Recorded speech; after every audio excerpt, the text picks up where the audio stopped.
threats. The gentleman from Florida is recognized for 5 minutes. I thank the ranking member, and I appreciate you bringing up the fact that our friends on the majority are again talking about the bipartisan efforts that have been made with the Armed Services Committee, all of the extensive negotiations that have taken place. I serve on the Armed Services Committee. I am the ranking member, as Ms. Ross-Layton just said. There has been absolutely no negotiation with any member of the minority side of the House Armed Services Committee. You know, it sounds like a great thing to support when you look at the bill, at least the title of the bill. But when you start looking at it, reading it, listening to the people who it actually is going to affect, like General David Petraeus, who I met at CENTCOM last week and had an opportunity to talk to him about these specific issues.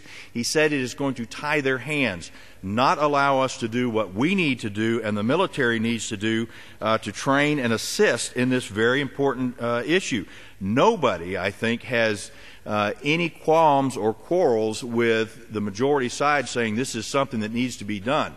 The issue is a jurisdictional problem in regards to whether state or DOD actually has input or actually controls what goes on in this program. Look, I've been to Pakistan and Afghanistan 3 times in the last year. I understand what's going on there. I know how hard the Pakistanis are fighting to control what's going on in their country.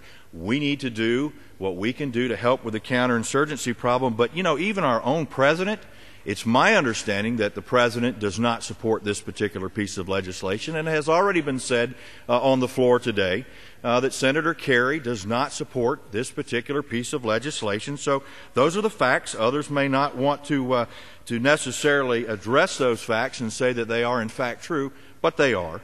And, you know, I heard a member on the floor of the House yesterday trying desperately to get members to understand and believe that Foreign Service members as a whole are actually on the front lines. Look, the State Department cannot compel any State Department employee to go into a combat zone.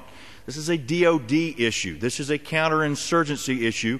It needs to be in the basket, if you will, of the Department of Defense. You know, the majority's tendency to use diplomacy for every single thing should not result in a career State Department bureaucrat running a military counterinsurgency operation. It just shouldn't be so. Look, as I said, they can't legally compel their people to go into a combat zone, but what they do is they use money for programs to fly Muslim people from the United States of America to Sweden, to talk about issues in regards to Islamic outreach, which I have serious concerns with that particular program. But that's the State Department. That's what they want to do.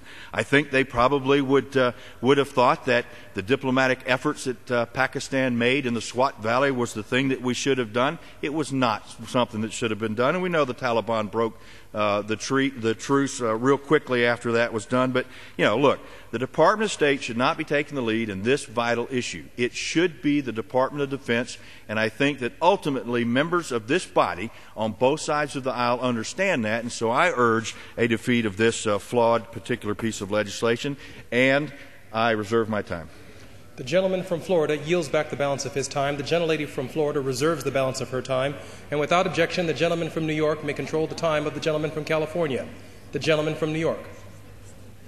Mr. Chairman, at this time, I'm pleased to yield 2 minutes to the gentleman.